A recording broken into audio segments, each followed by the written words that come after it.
Bien, el título de esta charla es De la epísteme a la epistemología. ¿Y dónde está la metafísica?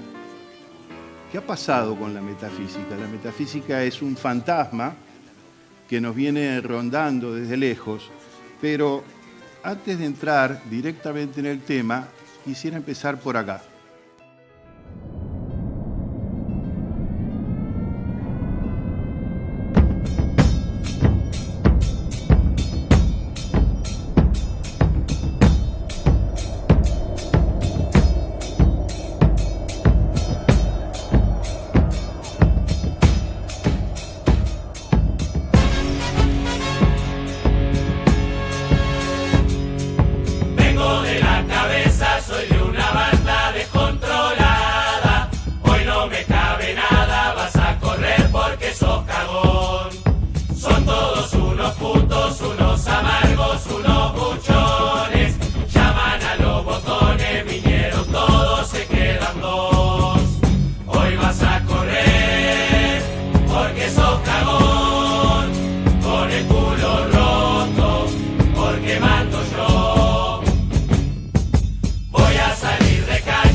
Basurero que este sistema dejó al costado.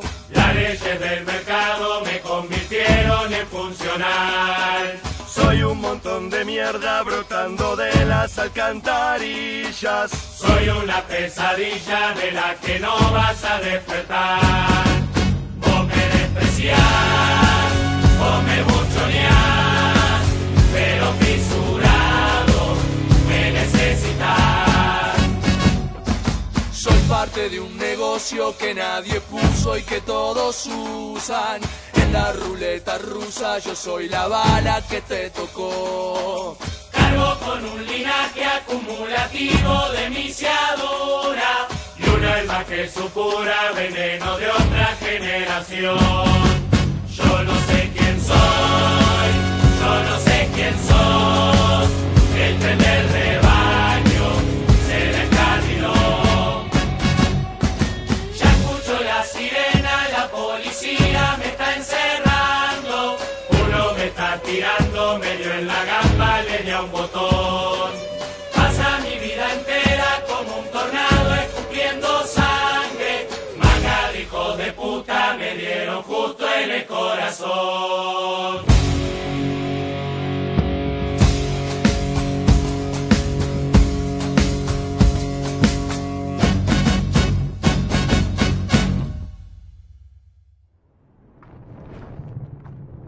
Quiero decir, con todo respeto, que tenemos importantes preocupaciones en torno al rol, al papel de la universidad, de la educación universitaria. Y nos inquietamos frente al hecho de que vamos a tener un profesional cada 10 estudiantes, de que vamos a tener un científico cada 1000 estudiantes, pero lo que el sistema sigue produciendo todos los días por miles y cientos de miles, son estos jóvenes. Esta es la deuda que tenemos. Esto es lo que nos está reclamando. En el día de ayer se supo que 7 universidades del conurbano bonaerense no van a recibir las partidas que corresponde, porque como habíamos dicho, como había dicho Macri, allá yo manifesté inquietud por esto, ¿cómo es esto de tantas universidades? Bueno, la dicotomía es esta, ¿universidades o esto? Estamos en una de estas universidades del conurbano. Estos chicos que están aquí en la universidad podrían ser estos otros chicos. Anoche a las 10 de la noche mataron a un jugador de fútbol de Nueva Chicago, aquí a pocos kilómetros, en Monte Grande. Creo que nuestras preocupaciones no pueden alejarse de estas realidades, porque no es que esta gente es otra gente que como no está en la universidad, entonces no son responsabilidad nuestra. Estas universidades, y particularmente esta universidad, tiene un proyecto que tiene que ver con estos jóvenes. Algunos me han dicho que es un poco fuerte este video. Yo creo que es muy conmovedor. Pero creo que también nos llama a la reflexión acerca de qué cuestiones nos convocan en la educación. Ayer estuvimos hablando mucho acerca de estrategias didácticas, estrategias pedagógicas, el concepto de modelización, y por supuesto que comparto plenamente todo lo que se ha dicho ayer. Ahora, la pregunta es esta, una pregunta que surgió ayer, una pregunta que además tiene el título de una obra de una educadora uruguaya, como los de Agárrate Catalina del video que hemos visto, Reina Reyes, que se preguntaba ¿para qué futuro educamos? Y pensamos entonces en el conocimiento, pero nos hemos olvidado de algo muy importante, que es la sabiduría. Es decir, los jóvenes necesitan saber cómo funciona una célula. Los jóvenes necesitan saber que la Tierra no está en el centro del universo. Los jóvenes necesitan saber cálculo diferencial. Pero no nos preocupamos acerca de otros saberes, como por ejemplo, ¿qué debo esperar de mi cuerpo?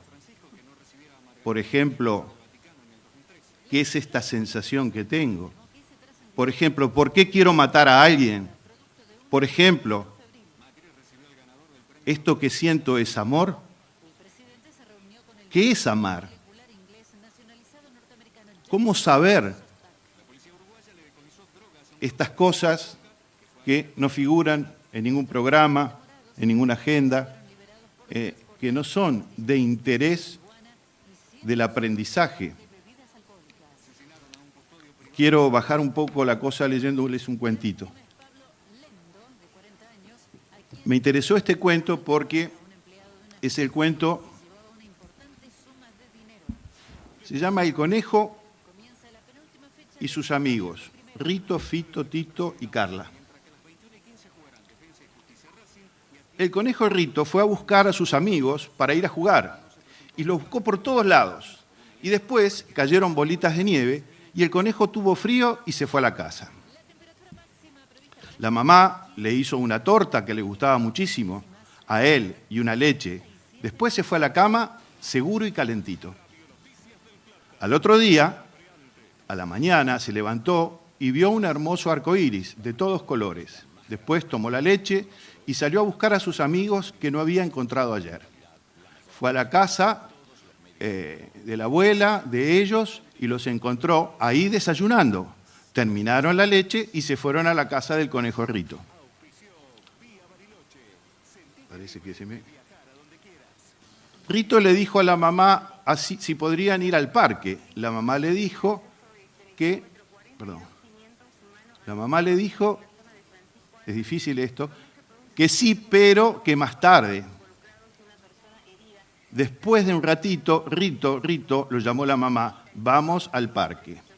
Cuando llegaron, fueron corriendo a las hamacas, después la mamá los llamó y Rito dijo, lo llamó, vamos a casa, no, dijo Rito. Está bien, chicos, pero quédense solo un ratito. Dijo Rito, chicos, vamos a la hamaca otra vez, y la mamá volvió a llamarlos y vamos a la casa. Cuando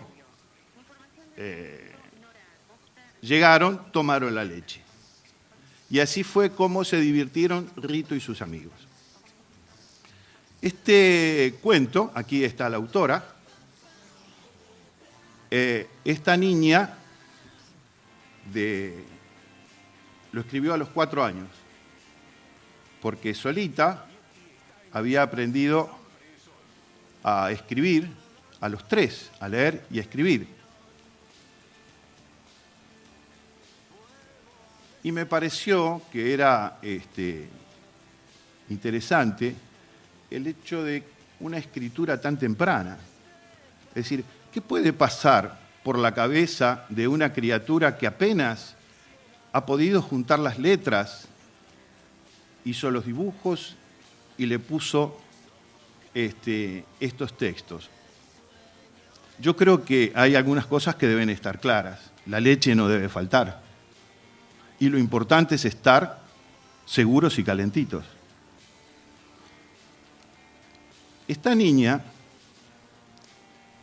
es una niña como esos jóvenes que vimos en el video anterior, que también fueron niños y que también quisieron estar seguros y calentitos y que también quisieron tener la leche y que también quisieron divertirse. Bien, ¿dónde empiezan estas cuestiones? ¿Dónde empiezan estas cosas? ¿Por qué nuestros niños no pueden estar seguros y calentitos? ¿Qué es lo que aprenden?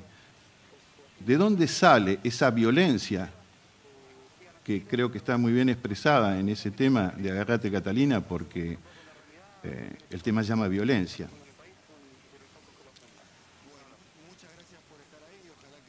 ¿Qué es la ciencia? Creo que la ciencia, como el arte, como la religión, como la filosofía, como el mito, pueden ser definidas como estrategias de instalación del hombre en el mundo.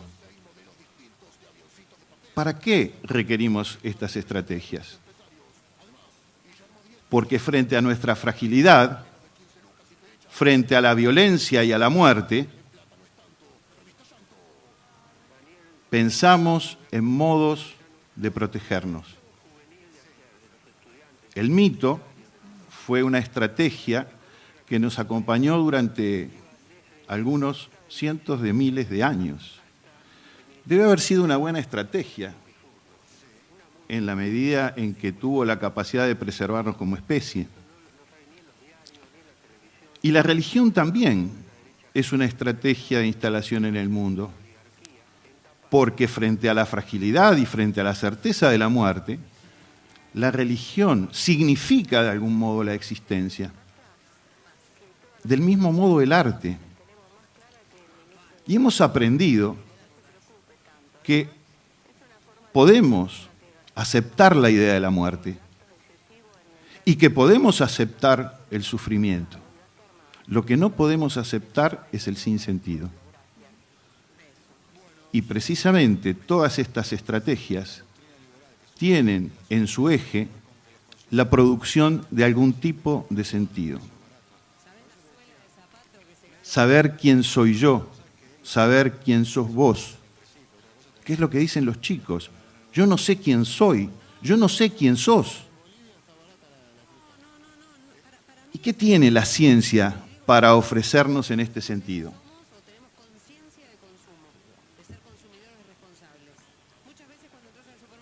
Un poco en relación a esta dicotomía que venía planteando el doctor Gómez, creo que la razón tiene un papel preponderante en esta estrategia de instalación. Pero el problema es que desde el comienzo de la ciencia misma, una estrategia mucho más reciente, podríamos decir que si la ciencia nace en Grecia, con los presocráticos, podemos decir que se remonta aproximadamente unos 3.000 años, pero cuando nosotros hablamos de ciencia no hablamos de eso, hablamos de un acontecimiento que ocurre a partir de la revolución copérnico-galileana, es decir, de 500 años para acá. Y esa estrategia ha entronizado a la razón. ¿Pero qué razón es la pregunta? ¿Cuál es la razón que la ciencia ha construido, que la ciencia ha modelado? creo que en el mundo griego podemos encontrar algunas respuestas a cómo se fue perfilando esa razón. Y aquí aparecen nuevamente dicotomías. La dicotomía razón-pasión, razón-emoción, razón-sentimientos. La razón se ofusca, se separa de todo lo que tenga que ver con el cuerpo, con la sensibilidad, con las pasiones, con los sentimientos.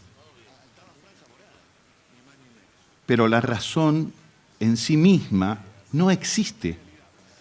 Y este es quizás uno de los problemas que hemos heredado de esta tradición y que se ha instalado en el corazón de lo que llamamos la ciencia.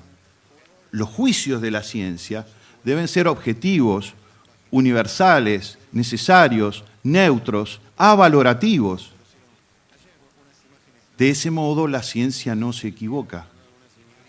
Y de ese modo naturaliza como verdades aquello que llama conocimiento. Porque solo puede producir conocimiento, pero no puede producir saberes.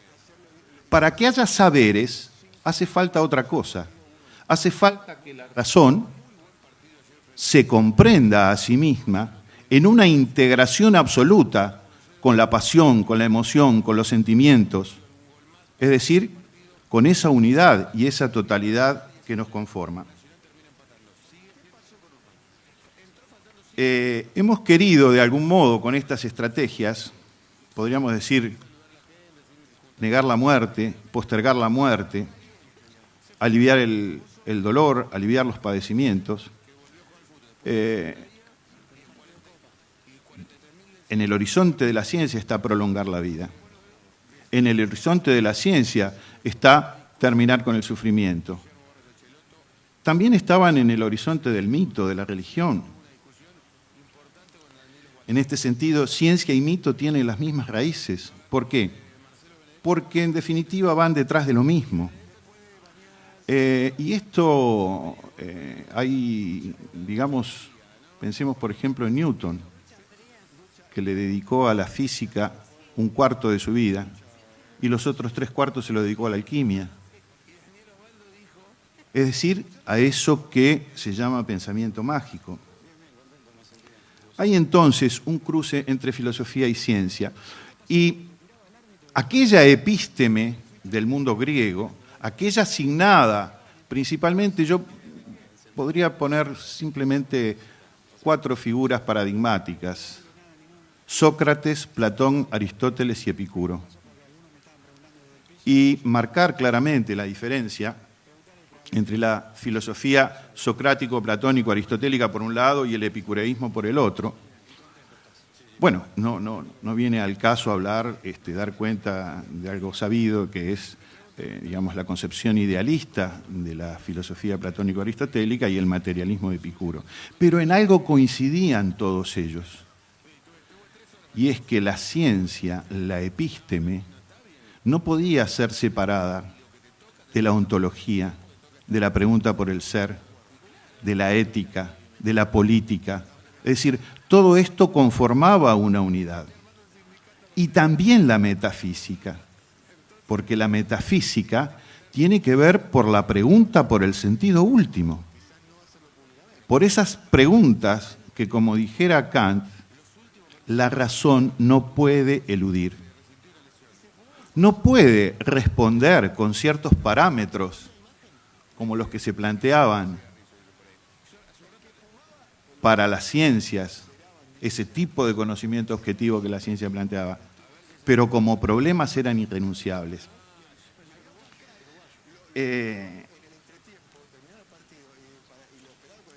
Ahora bien, ¿cuál es el problema de esta dicotomía? ¿En qué medida la presencia de la ética, por ejemplo, es conflictiva? ¿Es conflictiva por, como señalaba el doctor Gómez, porque allí hay una dicotomía entre lo objetivo y lo subjetivo? La relativización de lo objetivo es al mismo tiempo la de lo subjetivo. Entonces la pregunta es, más allá de esta dicotomía, ¿Qué es lo que está en juego? Lo que está en juego no es el problema de la verdad, lo que está en juego no es la verdad. Lo que está en juego es la construcción del mundo humano. En este sentido, podríamos decir que las dicotomías que atraviesan todas estas estrategias y al mismo tiempo todas las corrientes, vertientes, concepciones, diferencias dentro de cada una de ellas, alberga también una dicotomía que podríamos decir que es, en líneas muy generales, la dicotomía entre emancipación y dominio. Aquello que es dominado, aquello que es controlado, nos da serenidad. No aparece lo impredecible, no aparece lo clausurante, no aparece la muerte. En cambio, en lo emancipatorio, siempre aparece el riesgo, siempre aparece lo inexplicable, siempre aparece lo incómodo. Esta tensión se traslada, por supuesto, a la filosofía moderna y podríamos decir que hay un renacimiento y hay un renacer de esta tensión. La preocupación principal de los filósofos modernos es cuáles son las condiciones de posibilidad de la ciencia. Por eso en el centro de la cuestión moderna está la nociología. Es decir, la pregunta de Kant, ¿qué podemos conocer? Y allí vuelven a aparecer las pretensiones de la metafísica. Y encontramos a dos puntas, en Descartes y en Hegel, intenciones absolutas, de respuestas absolutas, pero no solamente filosóficas, en ninguno de los dos casos, científicas. Es decir, Descartes nos plantea el discurso del método y las meditaciones metafísicas. Es decir, si bien el discurso es anterior, las meditaciones conducen al método. ¿Por qué? Porque son la justificación del método.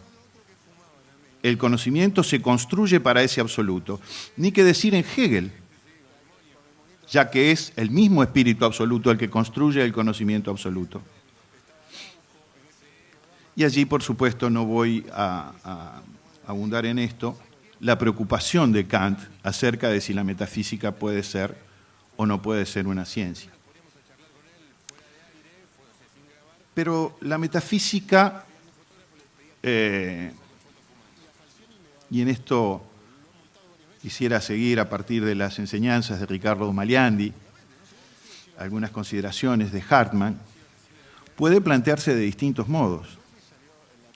Hay una metafísica alucinada, enajenada, fantasiosa, una metafísica que construye significaciones para resolver sus temores. Entonces se arroga, por ejemplo, el derecho racional y científico de conocer a Dios. Claro, esto parece mucho, pero en estas discusiones, a ver si se entiende esto. Fíjense que Descartes pone todo en duda en la primera meditación y la tercera demuestra racionalmente que Dios existe. Digamos, fue un camino meteórico, ¿no? Pero ¿qué hace esta pregunta allí? Esta pregunta incomoda. Porque la pregunta por Dios, más allá de sus resonancias teológicas, es una pregunta por el sentido. Quiero decir, es una pregunta que se hace. Bueno, Kant lo plantea justamente, ¿no? La pregunta por Dios, por la inmortalidad del alma y por la libertad. Son las tres grandes preguntas metafísicas. Sin embargo, el conocimiento, ya que no la sabiduría, ¿por qué? Porque la sabiduría empieza a ser abandonada. La sabiduría ya empieza a no importar. Lo que empieza a importar es el conocimiento. Y este conocimiento está directamente vinculado a la expansión capitalista. Las cuestiones de índole metafísico se presentaban cada vez más como un obstáculo.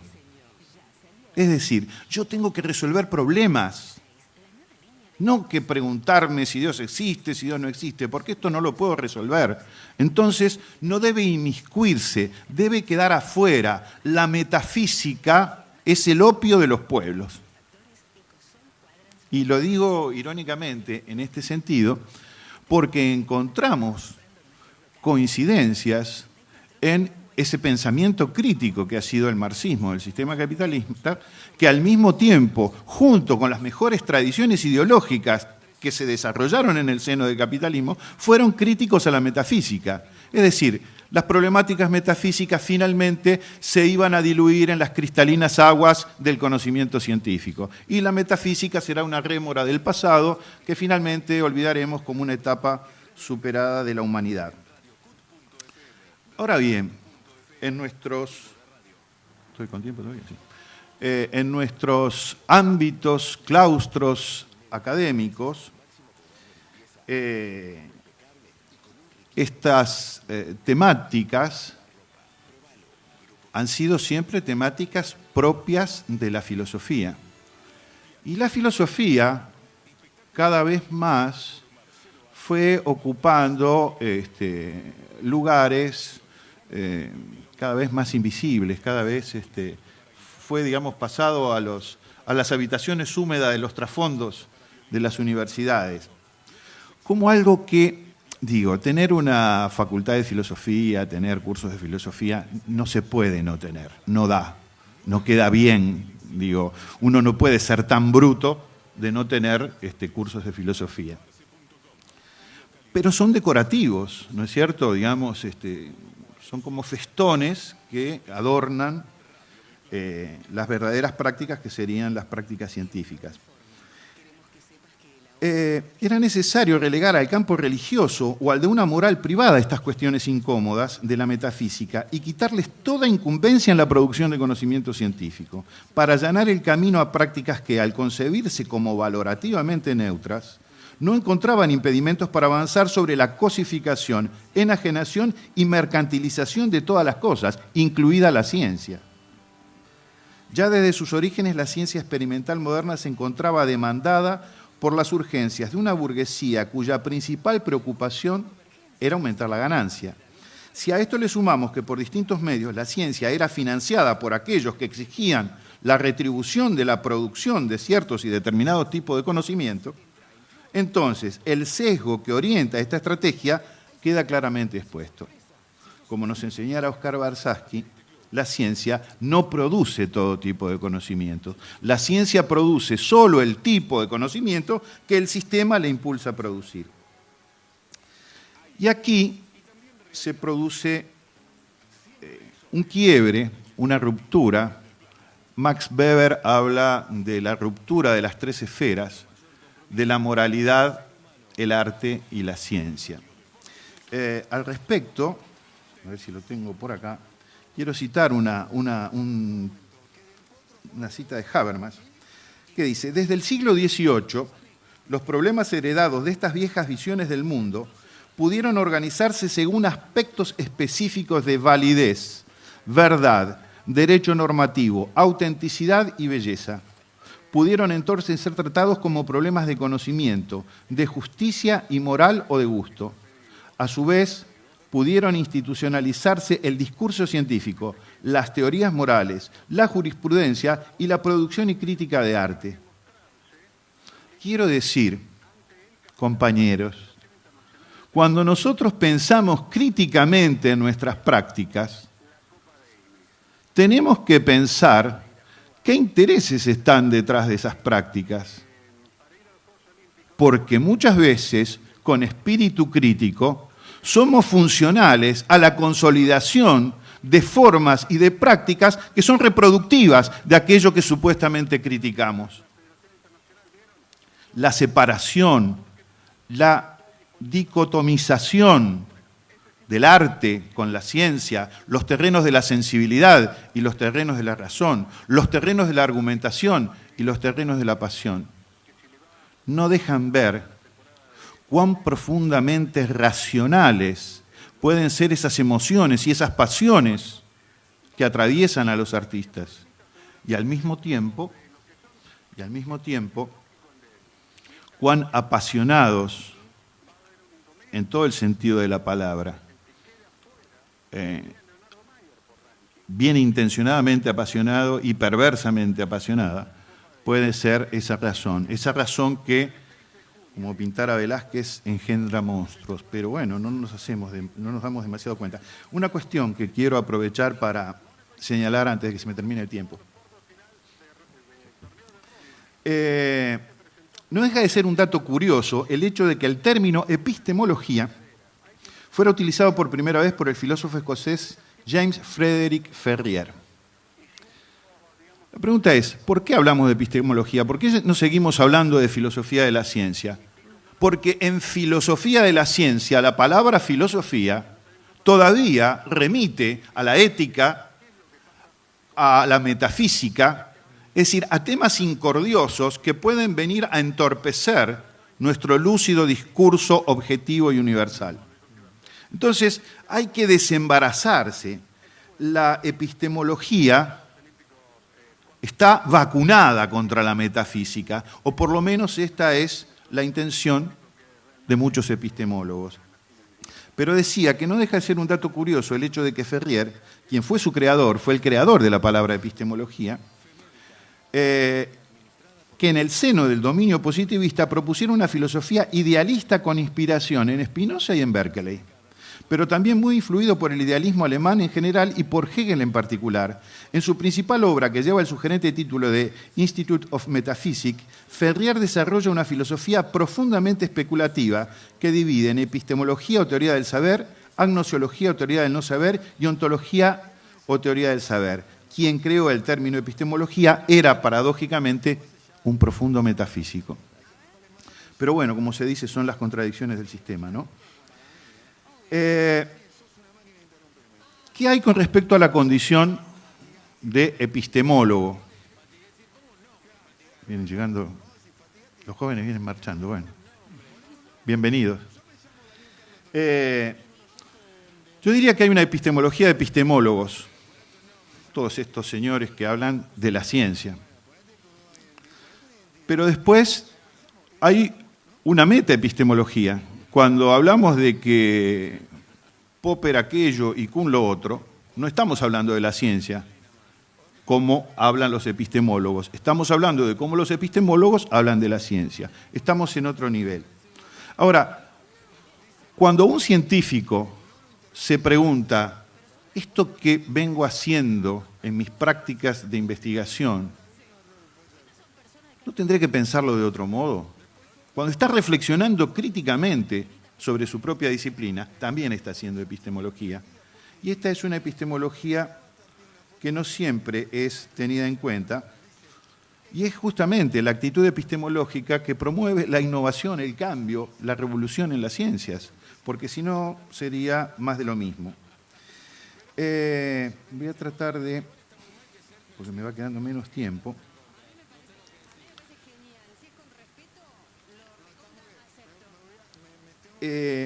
Hay entonces una metafísica delirante, pero no podemos excluir a la metafísica. Si echamos a la metafísica por la puerta, se nos cuela por la ventana. Y inadvertidamente nuestros discursos científicos, objetivos, universales y necesarios se encuentran atravesados por delirios metafísicos. Pero no podemos renunciar a la metafísica. Ahora sí que podemos renunciar al delirio. ¿Cómo podríamos no ser delirantes? Bueno, Hartmann establece algunas distinciones. Dice, también para la ciencia hay un mundo de entes ignotos que de algún modo representan su horizonte metafísico. Y sería importante discriminar las posibilidades nociológicas que éste plantea, pues de lo contrario se producirá un hecho aberrante como el que desde hace un par de siglos se produce, una ciencia que niega la metafísica, pero que se instala en un culto de hecho a la evidencia empírica. Es decir, la evidencia empírica es un supuesto metafísico, a la consistencia matemática naturalizando sus especulaciones. Es decir, la construcción de este sistema matemático, como es consistente, entonces da cuenta de la realidad. Pero la realidad puede estar en otro lado muy distinto. Ahora bien, ¿cuál es el fundamento por el cual la metafísica nos permite plantearnos el problema del conocimiento desde una perspectiva que no caiga en especulaciones fantasiosas, como lo ha hecho parte importante de la tradición metafísica? ¿Por qué la metafísica se mete en estos bretes fantasiosos? Por temor, porque lo que está enfrente es la muerte y la necesidad, y lo que yo tengo es que conculcarlas con la serenidad de una razón que dé cuenta plena de todas las cosas y me ofrezca un orden que pueda controlar.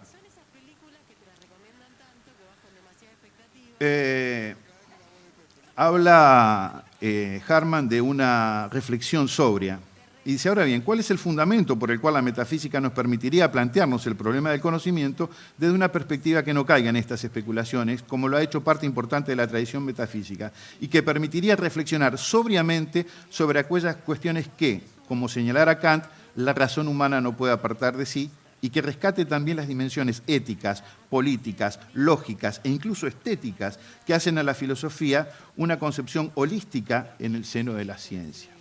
Para ello, la relación entre ciencia y metafísica debería establecerse con la cautela suficiente como para no creer que la ciencia tiene la potestad de explicar lo inexplicable, ni que es imposible marchar sobre el horizonte metafísico. Quizás entendiendo que la tarea de la ciencia no es producir la verdad o acercarnos a ella, que no radica en la producción de un conocimiento irrefutable, sino en crear el mundo humano, como lo creó el mito, en mejorar nuestras estrategias de instalación en el mundo para que éste pueda ser un lugar en el que valga la pena vivir por el tiempo en que pueda sostener la vida. Y que de los proyectos políticos y sociales emancipatorios no pueden llevarse adelante con una ciencia y una tecnología que han contribuido a generar la opresión y destrucción. Finalmente, tenemos la preocupación por enseñar la ciencia. ¿Para qué queremos enseñar la ciencia? Si enseñar la ciencia es enseñar la reproducción de la opresión. Tomar esta ciencia para emancipar a los pueblos es someterlos a nuevas opresiones. El desafío es repensar la ciencia, repensar la tecnología. No vamos a tomar esta ciencia y esta tecnología y estos laboratorios hechos para la muerte, para la destrucción y para la opresión y los vamos a poner al servicio del pueblo. Lo que necesitamos son otros proyectos que piensen una nueva ciencia, que piensen una nueva técnica, en un horizonte distinto, en el que el hombre piense que a pesar de la muerte, que a pesar de la necesidad, que a pesar de la destrucción, vale la pena vivir. Nada más. Gracias.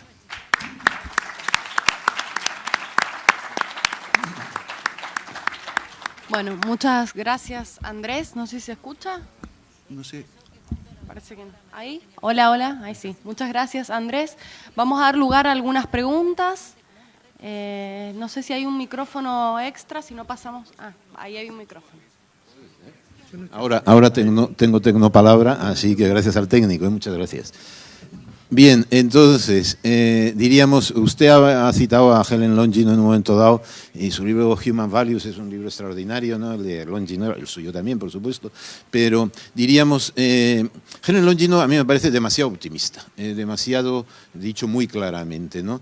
Esto que ha mencionado usted en un momento dado, lo tengo por aquí anotado, pero no lo voy a buscar en la pantalla, de que la ciencia tiene una componente social, sin duda, y hay valores sociales, faltaría más, pero de ahí a que se traduzca el conocimiento científico en público, no es cierto. O sea, es decir, el término social es tremendamente ambiguo, o sea, es un cajón desastre donde entra todo, ¿no? Hay muchísimo conocimiento que es militar, conocimiento científico, militar. Y hay muchísimo conocimiento científico que es financiero y que controlan los financieros y que no es público para nada, es estrictamente confidencial.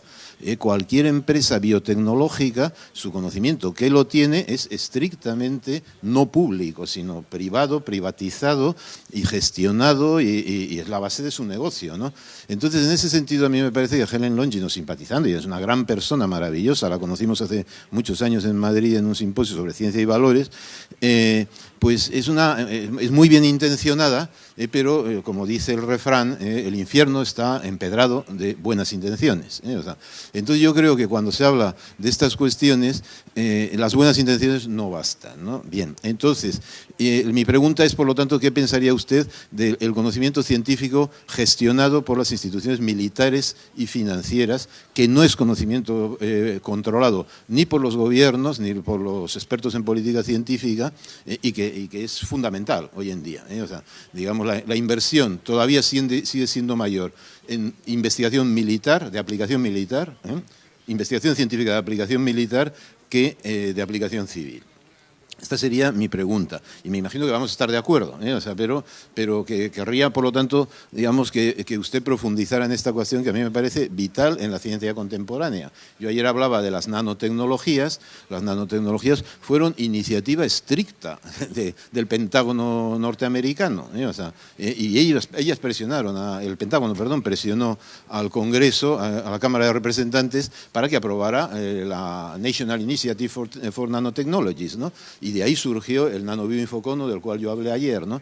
Es decir, que ver que la ciencia está, buena parte de la ciencia está al servicio de las instituciones militares y financieras, esto yo creo que forma parte de la realidad actual, ¿no? Y por otro lado, segunda cuestión, diríamos, con respecto al doctor Lambrus, ¿no? Entonces, diríamos, varias cosas se me ocurren, ¿no? Pero voy a decir una que es muy dura de decir, y es que, pero vamos, que está en mi libro, el Telépolis, del 94 ya. Si algo se ha aprendido a gestionar hoy en día y a convertir en mercancía, es la muerte, es la muerte. Y a esto yo lo llamo tecnomuerte, por supuesto. O sea, una cosa es la muerte y otra es la tecnomuerte. Ahora, un ser humano hoy en día, un niño, una niña, hace 100 años un niño, una niña veía un muerto. O sea, igual veía 10 muertos, o sea, para cuando había llegado a los 20 años, no más, o muy poquitos más, y en cualquier caso la mayor parte estaban tapados, etcétera. Hoy en día está calculado, no recuerdo los datos, ¿no? pero son 1.000, 2.000 cadáveres bien filmados, bien diseñados, con diseño gráfico, a través de los medios de comunicación, a través de Internet. El mismo vídeo, que es impresionante el que se ha publicado, esto estará en YouTube, supongo, o sea, estará colgado en YouTube. En el momento en que se cuelga en YouTube pasa a ser mercancía por axioma, o sea, por axioma no, en función por lo menos de mis hipótesis, ¿no? O sea que quiero decir con ello que lo tremendo de la tecnociencia es que le ha aprendido a gestionar la muerte, o sea, y a gestionarla y a sacar beneficios de la gestión de la muerte, O sea, frente a las instituciones como, por ejemplo, las religiones, que eran quienes gestionaban normalmente los rituales de paso, o sea, las religiones en general, ¿no? Entonces diríamos, este tema, habría muchos más a comentar, estando muy de acuerdo con su planteamiento, pero yo creo que el temor a la muerte, que sin duda es constitutivo, estoy muy de acuerdo con usted, y es un gran tema metafísico y un gran tema antropológico, pero precisamente las TICs es que al convertir la muerte en habitual, o sea, el asesinato de ayer está filmado, o sea, un medio de comunicación, si algo quiere de verdad un buen reportero, es filmar la muerte en directo. Esto yo lo escribí en el año 94 ya, ¿no? Y pasa a ser el premio Pulitzer, o sea, premio Pulitzer, ¿no? Y por lo tanto, que es comparable al premio Nobel, por así decirlo, de la tecnología fotográfica, ¿no? Entonces le pediría una ampliación al respecto, ¿no? O sea, digamos, porque lo del ser no es lo mismo la muerte que la tecnomuerte. Y digamos, la capacidad de convertir la muerte en mercancía, esto es una de las grandes novedades de nuestra época y yo creo que produce pánico.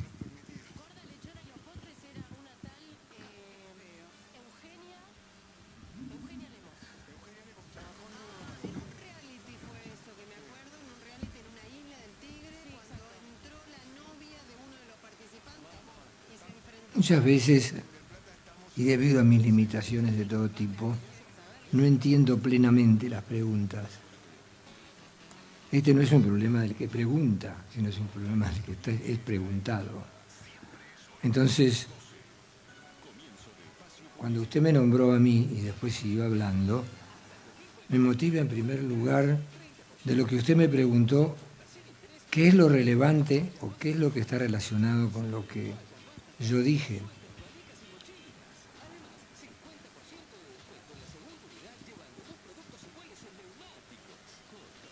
Voy a dar como respuesta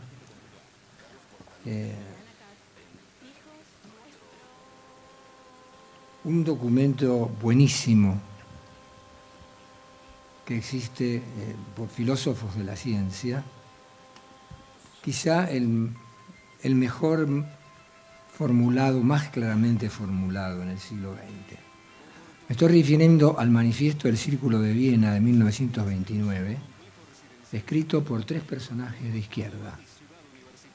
Estos personajes de izquierda se llamaban Rudolf Carnap, que era socialista,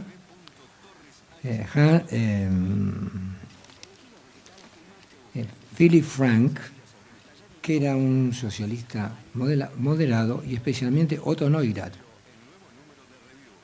que no solamente pertenecía al Partido Comunista germano, austríaco en particular, sino que en 1921 había sido ministro del gobierno de turno después de la Primera Guerra Mundial, y como sucedía en esa época, a los pocos meses el gobierno había caído, con la desgracia de que la mayoría de los tipos de los gobiernos caídos eran juzgados, encarcelados y o fusilados. Y esa suerte iba a correr Neurath, y Neurath defendió, como era economista, su postura, mostrándole al nuevo gobierno, que él creía que su programa económico era todavía viable y aplicable al gobierno. Esto muestra la calidad retórica de Neurath, lo cual lo salvó de la muerte. O sea, fue declarado inocente, pero se le prohibió terminantemente ejercer función política, cosa que se cumplió. Parece que por eso se dedicó plenamente a la filosofía de la ciencia y en particular de las ciencias sociales y de la economía. Hablo de esta manera porque en este país y en muchos otros, y creo que esto va aparte de su respuesta, cuando se hace filosofía de la ciencia y no se menciona el poder militar o no se menciona la corrupción política, etcétera, se está paviando, o sea, se está hablando fuera de la realidad. Bueno, el ejemplo formidable para contestar a esto es el que acabo de dar, enseguida lo voy a analizar, y en segundo lugar, el hecho de que, por ejemplo, filósofos de la ciencia y historiadores de la ciencia franceses como Dominique Prestre, que tiene una serie de trabajos excelentes sobre el tema, dice que al meditar acerca del conocimiento científico se pueden adoptar al menos las siguientes actitudes o posturas. Meditar acerca del conocimiento científico, independientemente de las circunstancias en que está producido, de los objetivos para los cuales está producido, y fundamentalmente centrarse en la estructura de dicho conocimiento y en las cuestiones metodológicas. Esta es una de las versiones. La segunda de las versiones es vinculando, haciendo la investigación acerca de lo mismo, pero teniendo en cuenta la correlación entre cada una de las cosas que se dicen y los valores del contexto social en los cuales este conocimiento se está desarrollando y se está aplicando. Una tercera versión es hablar del conocimiento científico y tomar en cuenta fundamentalmente los intereses económicos que continuamente influencian la producción, la aceptación, la implementación y las consecuencias del uso del conocimiento científico. E incluso hay una cuarta manera de hacerlo, y esta cuarta manera de hacerlo es tomando básicamente en cuenta los intereses militares. Hacer filosofía de la ciencia es muy difícil hacerla con seriedad, pretendiendo tomar los cuatro. Pero lo que se tiene que ser consciente que hay una obvia correlación entre ellas. El error es muchas veces hacer uno independientemente de los demás. Si yo me dedico a la cuarta versión, es muy probable que lo más interesante que yo pueda decir no pertenece a la filosofía de la ciencia. Tiene que ver con la sociología de la ciencia, con la política de la ciencia, e incluso, como existe hoy en los países del norte de Europa, a las cuestiones económicas relacionadas al conocimiento científico. Y aquellas cuestiones que tienen que ver con la filosofía en sentido estricto, prácticamente han desaparecido porque en este enfoque lo que tenía relevante, lo que era importante era fundamentalmente remarcar aquello que estaba inmediatamente relacionado con lo militar y la influencia de lo militar en todo lo demás. Aplíquese el cuento a cada uno de los restantes. Es ahora donde entra otra vez, donde entran los positivistas lógicos. Pocas versiones en la filosofía de la ciencia han sido más distorsionadas que el positivismo lógico.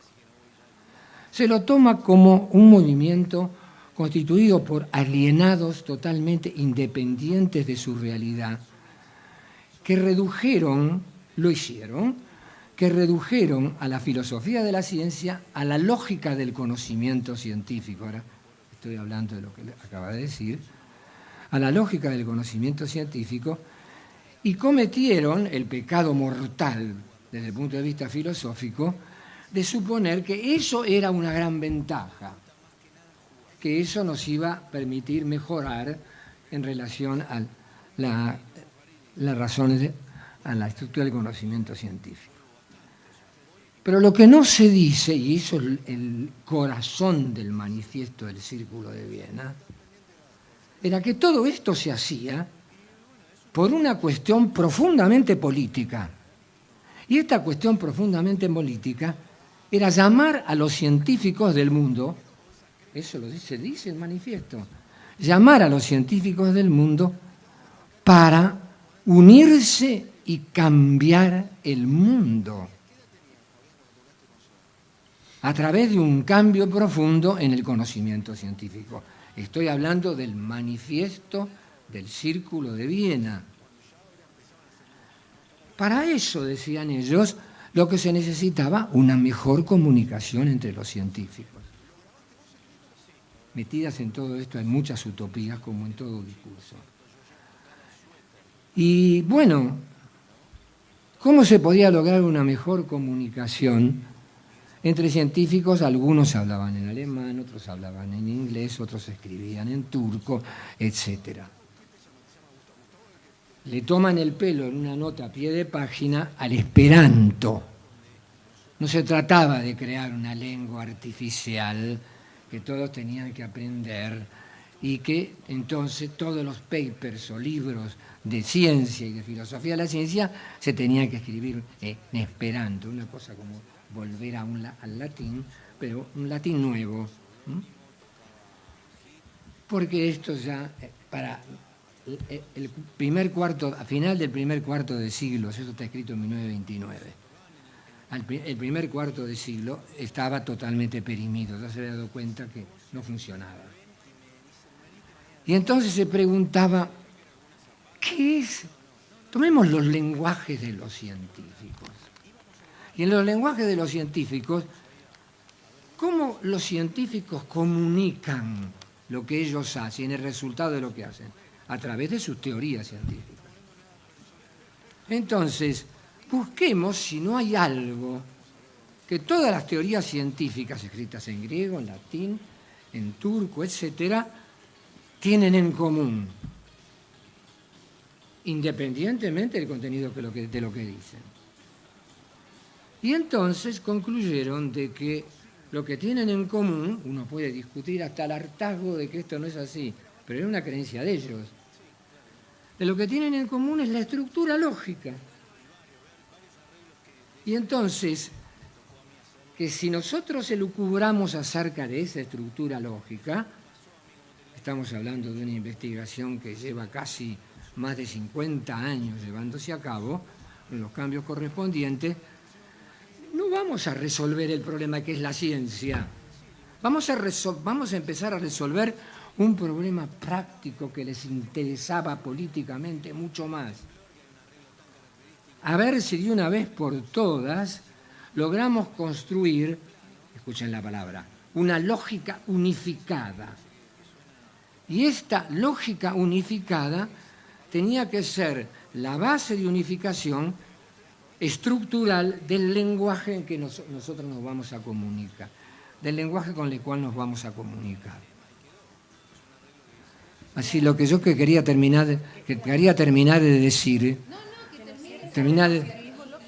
así, que lo que quiero, y ellos decían, bueno, si logramos hacer eso, entonces podremos empezar a producir el conocimiento científico de tal modo que las distintas naciones del mundo lo van a aceptar, y además va a tener el garante de que es el resultado de que todos estamos en el mismo proyecto. Ahora, por supuesto, la primera utopía es creer que al mundo se lo cambia a través del conocimiento científico. Esa es una utopía lamentable. La segunda utopía es que para cambiar el conocimiento científico, lo que tengo que lograr básicamente es penetrar en la estructura de su lenguaje, de los distintos lenguajes, y tratar de encontrar un lenguaje común. Y finalmente, la tercera gran utopía era de que lo escribían en ese momento 1929, 4 años antes de 1933, en que un señor con bigotes hizo cargo del mundo. Como buenos socialistas comunistas, quizás estaba al borde de lograr de que el mundo fuera hacia un socialismo. La realidad, como después le pasó a la Escuela de Frankfurt, la realidad le mostró de que esto no era así. El sentido de todo lo que estoy diciendo es, ellos son el mejor ejemplo. Y para hacer filosofía de la ciencia, con mayúscula, no necesito hablar del poder militar, ni necesito hablar de los intereses políticos eventuales. Lo que tengo que hacer es lo más difícil, es hacerla teniendo en cuenta que esa filosofía la estoy haciendo en un momento donde los intereses militares tienen tales y tales características y donde las políticas de turno que compiten tienen tales y tales otras. Pero de la industria militar que se ocupe el sociólogo y que de los problemas políticos se ocupe el politólogo. Yo tomo en cuenta eso que me dicen y hago buena filosofía. Hay algo que constituye un peligro siempre presente con la filosofía: hacerla desaparecer. Muere continuamente y por distintas razones, pero felizmente resucita. Pero resucita cada vez que muestra. Nosotros tenemos problemas que son distintos, aunque traten del mismo tema, que son distintos de todos los otros problemas. Muchas gracias.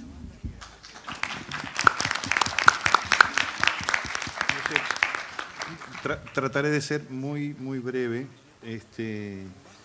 Creo que la pregunta que hace Javier Echeverría, me parece, refiere al hecho de que hay ciertas prácticas en la producción del conocimiento que son pero tan relevantes, que son las que determinan el mundo en que vivimos. Creo que esto no debe ser perdido. Es decir, finalmente, el mundo en que vivimos, de algún modo, más que en las cuestiones que nosotros discutimos en la academia, están conformadas por acontecimientos que ocurren en lugares secretos de los que no tenemos la menor idea. Ahora bien, digamos, esas no son las únicas elucubraciones. Los que hacen los ministros en sus gabinetes también son parte de esas elucubraciones que determinan nuestra vida cotidiana. Yo voy a tratar de responder muy brevemente. Creo que la epistemología, con todas las excelentes salvedades que ha hecho el doctor Gómez, y reivindicaría una figura del Círculo de Viena, que fue Bertrand Russell, es decir, un positivista lógico con un profundo espíritu humanista y ético, que la epistemología puede ser cómplice, puede ser la validación y la justificación de esos discursos que llegan a nosotros alambicados y de otro modo, o que puede plantear una resistencia. Es decir, yo no creo en la epistemología como... Yo me preguntaba si la epistemología podía concebirse como una ciencia social, a partir de cosas que se han dicho. Y finalmente, creo, adoptando ese concepto de Bourdieu, que la epistemología es un campo de luchas por la hegemonía y por la significación, y que frente a determinadas propuestas y naturalizaciones de ciertas concepciones que se nos quieren vender como validadas científicamente, es justamente el espíritu filosófico, reflexivo, que no pierde de su horizonte a la duda, el que puede cuestionar. Hay algo que la ciencia olvida, y es justamente esto, que en su condición no está la certeza, en su condición está la duda. Pero no solamente la duda de lo que dice el otro, sino la duda con respecto a la propia concepción que se tiene. Esta foto que está detrás mío creo que revela otra instancia. Es decir, frente a esos poderes corporativos, ocultos, que nos manipulan, está la resistencia. Una resistencia que es pública, una resistencia que es política, una resistencia que es ideológica. La cantidad de gente que hay en esta columna, que marchen, que no se pongan a discutir, porque si dos de estos se ponen a discutir acerca de qué es la ciencia y qué es la epistemología, terminan cagándose a trompada y yéndose cada uno para su casa. Entonces, hay una cuestión concreta, más allá de nuestras elucubraciones, hay reclamos de la hora, y la hora es pensar problemas acuciantes. Hoy estamos frente a un problema acuciante, que no es simplemente el problema del presupuesto, el problema de las paritarias, que es el problema de qué educación queremos, y es el problema de qué ciencia queremos. Entonces, si la epistemología no se piensa, y vinculo esto a lo que ayer decía Gastón, el problema es también ideológico, y vinculo esto a la ponencia de Cecilia. Ya termino. Los laboratorios van a hacer todo lo que a los laboratorios les convenga sin ningún pudor ético. Ahora bien, ¿qué dice la sociedad? La sociedad puede decir, el problema de la salud es público. Quiero decir, a nadie se le ocurriría ¿qué pasaría si, bueno, no lo quiero decir fuerte, qué pasaría si a alguien se le ocurriera decir, a partir de mañana el aire que respiramos va a estar regulado y va a haber que pagar una cuota por esto? Creo que nadie lo admitiría. ¿Por qué tenemos que admitir que los medicamentos estén en esta situación? ¿Por qué tenemos que admitir que los alimentos estén en esta situación? Es decir, ¿por qué socialmente admitimos que los alimentos y los medicamentos sean mercancías? Estas discusiones no las tenemos, y son, creo que, las discusiones que tenemos que darnos, porque si no vamos a seguir pensando que el tema es conseguir el poder para algún día, de la magnanimidad de nuestras acciones, emancipar a los pueblos. Y si los pueblos no se emancipan solos, si no se reconocen en esto precisamente como trabajadores, no que tienen derechos, sino que tienen la posibilidad de elegir otras cosas, porque el derecho, me lo da quien establece el derecho. ¿Se entiende esto? Ahora, cuando yo digo, me nefrega el derecho, lo que yo quiero es la dignidad humana, y la dignidad humana pasa en esta coyuntura para esto, me parece que las cosas cambian. Pero las cosas no cambian solamente en nuestras producciones, en nuestros discursos, en nuestras reflexiones, cambian también acá. Y ayer yo estaba un poco triste porque éramos pocos, pero a la tarde cuando Camila me mostró la foto dije, bueno, éramos pocos, pero la gente estaba donde tenía que estar, y es aquí. Aquí hay cerca de 100.000 personas que están pensando un hecho concreto, una situación concreta que tiene que ver con, no con un proyecto de país, no con un proyecto político, porque aquí no hay un proyecto político, aquí hay una idea de a qué cosas le vamos a decir no.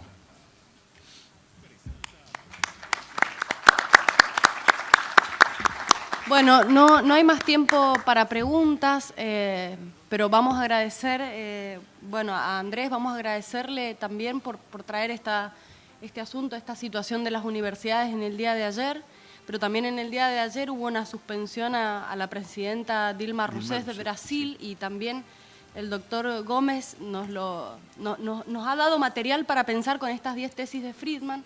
Así que muchas gracias a los dos por el compromiso por el presente.